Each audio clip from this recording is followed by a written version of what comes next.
A linear equation is an equation of the form ax plus by equals c. And linear equations can actually be put into several forms, but the form that I'm introducing right now is called the standard form.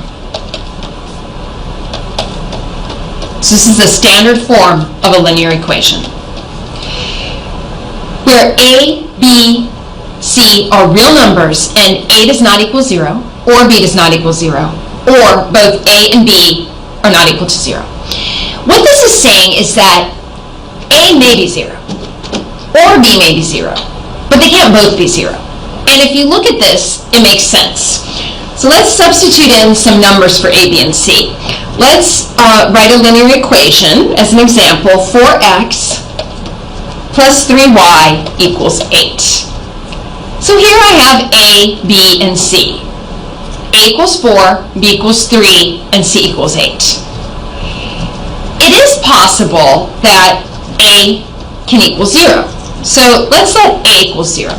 If a equals 0, then what I'm going to end up with is 0x plus 3y equals 8. If the rest of my equation is the same, I still have b equals 3 and c equals 8. Therefore, the x is going to drop out, and I have 3y equals 8. So this is okay because b did not equal 0. Now, another possibility is that b equals 0, but a does not equal 0. So in that case, for this situation, I would still have a equals 4, so 4x, plus this time I'm going to have b equals 0. So it would be 0 times y equals 8. Now my y drops out, and I have 4x equals 8. So I have a situation here where I could have 4x plus 3y equals 8, and then I gave another situation where a was equal to 0, but b was equal to 3, and finally b was equal to 0, but a was equal to 4. What I can't have is a situation where both a and b are 0, because if that were to occur, both my x and y would become 0, and then I would not have a linear equation. The graph of a linear equation is a straight line, so it's linear. For example, a linear equation might look like this. So I have a straight line. The x-intercept is the x-coordinate of the point at which the graph crosses the x-axis. So looking at this graph crosses the x-axis at 3. My coordinate here is going to be 3, 0. In this case, the x-intercept equals 3. So this is the point at which the graph intercepts or intersects with the x-axis. And with the x-intercept, y is always going to equal 0. So y is always going to be 0 at the x-intercept. Looking at the y-intercept, the y-intercept is the y-coordinate of the point at which the graph crosses the y-axis. So here, the graph crosses the y-axis at 3. So my y-intercept is going to be at the point 0, 3. And I'm going to say that my y-intercept also happens to equal 3.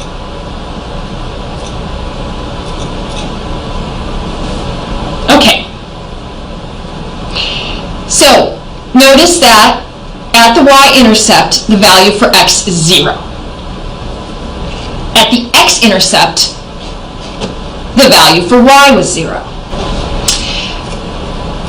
The graph of a linear equation can actually be found by identifying and plotting the x and y-intercepts of the graph. And the reason is, you need 2 points to plot a line.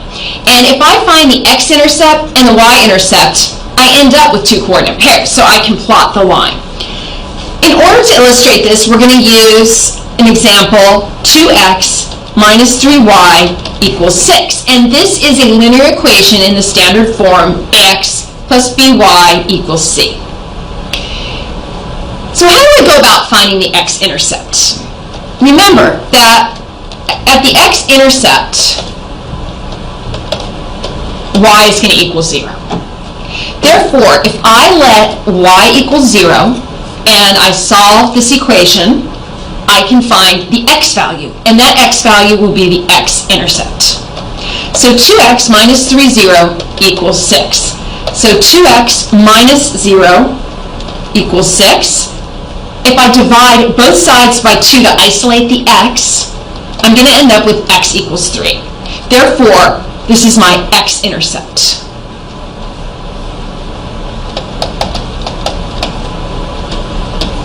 So I'm going to go over here and graph it. My x-intercept is going to be at 3, and remember, it's going to be 3, 0. So I have my first point on the graph. Doing the same thing with the y-intercept, with the same equation, 2x minus 3y equals 6. At the y-intercept, x is going to equal 0. So if I let x equal 0, I get 2 times 0 minus 3y equals 0. 0 actually equals 6. Correction. So 2x minus 3y equals 6. If I substitute in x equals 0, I'm going to get 2 times 0 minus 3y equals 6. So that's 0 minus 3y equals 6. And that's negative 3y equals 6. Dividing both sides by negative 3, I'm going to get y equals negative 2. So my y-intercept equals negative 2. Therefore, the y-intercept is going to be down here at the point 0, negative 2. Now that I have 2 points, I can graph this equation.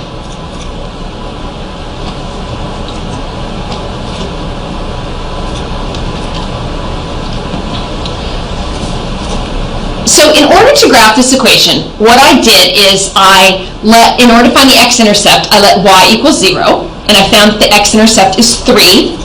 In order to find the y-intercept, I let x equal 0, and found that the y-intercept is negative 2. That gave me 2 points, and with 2 points, I can plot out my line. A linear function is a function in the form f of x equals mx plus b, where m does not equal 0. The graph of a linear function is a straight line. So sometimes you'll see this as y equals mx plus b. And to give an example to illustrate this, you may have an equation or function f of x equals 2x minus 3. In order to plot this out, what I could do is graph out some coordinate pairs, or I could find the intercepts. So let's make a table and generate some coordinate pairs. If I have x and y, if I let x equals 0 and I insert that into the equation, this is going to be 0, f of x, or y, is going to equal negative 3. 1 then is going to give me a value of f of x, or y, of negative 1. And then I could use 4 and generate a second point of 5. So I have some coordinate pairs, 0, negative 3, 1, negative 1, and 4, 5. So now I can go ahead and graph these out. 0, x is 0, y is negative 3 is my first point. X is 1, y is 1. So 0, negative 3, and then I have 1, negative 1, and then finally 4, 5. And I could connect this out to form my line. Mistake. Correction on this point. X is 1, y is negative 1. That point should be right there. So now I'm going to go ahead and connect these and find that I have a straight line. So this is a linear equation. And I solved this by, I was able to graph this by generating some sets of coordinate pairs. In our first example, we're going to determine whether each equation is linear. Okay, this first equation I have is A, for letter A, is negative 2/3 x minus 3/4 y equals 9. Remember the definition of a linear equation. A linear equation can be written in standard form, and standard form is ax plus by equals c. I'm looking over here, and it is in that form. A is negative 2/3, B is negative 3/4, and C is 9. So this is in standard form, so this is a linear equation. I'm able to put it, or it's already in standard form, so it's a linear equation. Now, I look at the second one, and I compare it with my standard form. 3x minus xy plus 2y equals 7. Well, I look, I have my A is 3, and I've got a B over here of 2, and I have a C, which is 7. But the thing is, I have this minus xy term in the middle, and there's no way to get rid of that. Therefore, with that there, with the negative xy, it is not in standard form. I can't get it into that form. So this is not a linear equation. And then I have my third one. And with this third one, I want to try to put it into this form, because if I can get it into standard form, then I can determine if it's a linear equation. The first thing I need to do is to get this y out of the denominator.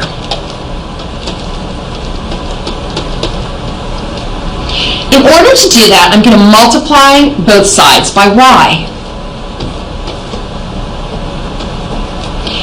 And what that's going to give me is 7xy equals 9y minus 4. Great. Now, I got this out of, I got rid of the y in the denominator. And to make this look more like this, I'm going to go ahead and subtract 9y from both sides. So I'm going to have 7xy minus 9y equals negative 4. Well, I compare it. And this first term does not match standard form. There's no way to make it match standard form. So therefore, this third one is not a linear equation. So the answers were that A is a linear equation. The other two could not be put into standard form. Therefore, those are not linear equations. The second example also asked me to determine if the following is a linear equation. Again, I'm thinking about standard form. Ax plus by equals c. And it actually is possible to manipulate this equation algebraically to get it into standard form. But there's another problem with this one. If I look, I have 2 divided by x minus 3 divided by y equals 0. If I were to make x equals 0, I would end up with a term that is undefined. So I would not be able to determine what y is. So anytime x would be equal to 0, I wouldn't be able to determine a value for y. If I were to let y equals 0, I'd run into the same problem trying to determine my values for x. Therefore, you can't do this and end up with coordinate pairs for those points. Because of that, this is actually not a linear equation.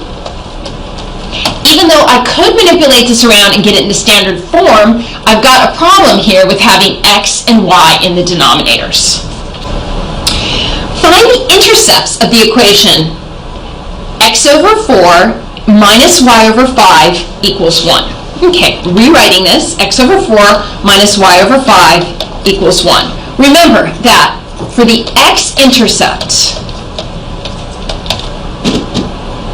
I'm going to let y equal 0.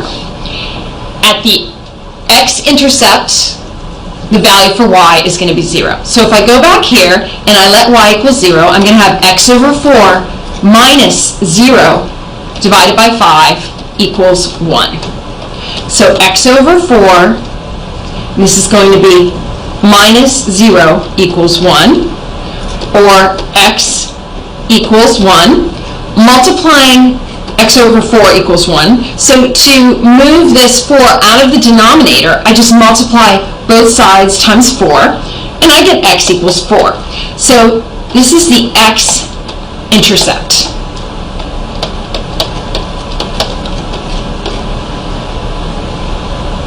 So the x-intercept is 4. Now, for the y-intercept, I'm going to let x equal 0. So I'm going to do the same thing, except this time, I'm going to let x equal 0. So going back to this equation, x over 4, let's let x equal 0, minus y over 5 equals 1. That's going to give me 0 minus y over 5 equals 1, or minus y over 5 equals 1, negative y over 5 equals 1. Multiply both sides by negative 5 to isolate the y, and I come up with y equals negative 5. So this is the y-intercept. This graph is going to intersect with the x-axis at x equals 4, and it's going to intersect with the y-axis at y equals negative 5. And I solved this by substituting, letting y equals 0 to find the x-intercept, and letting x equals 0 to find the y-intercept. Graph the equation using x and y-intercepts. So we just discussed how to find x and y-intercepts, and now we're going to apply that in order to graph this equation. First, I'm going to find the x-intercept, and I'm going to let y equals 0. My equation is 6x minus 8y equals 48. So my y value will be 0, and that's going to give me 6x minus 0 equals 48. So my y term dropped out, and I have 6x equals 48. Isolate the variable x by dividing both sides by 6, and I get x equals 8. So x equals 8 is my x-intercept. Now, the coordinate pair for that is going to be that x equals 8 and y equals 0.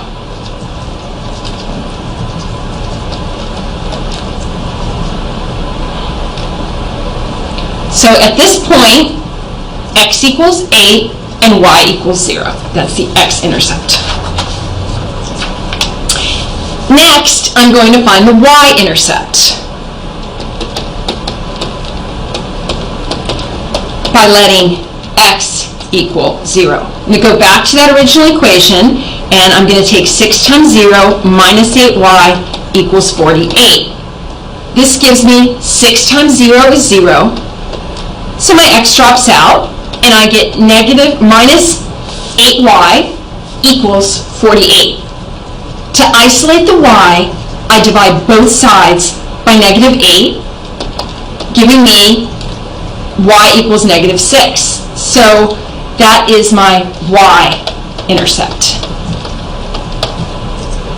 Okay, so that means that my y-intercept is going to be down here at negative 6. So my x-intercept is here, my y-intercept is here, and now that I've got 2 points, I can graph this line.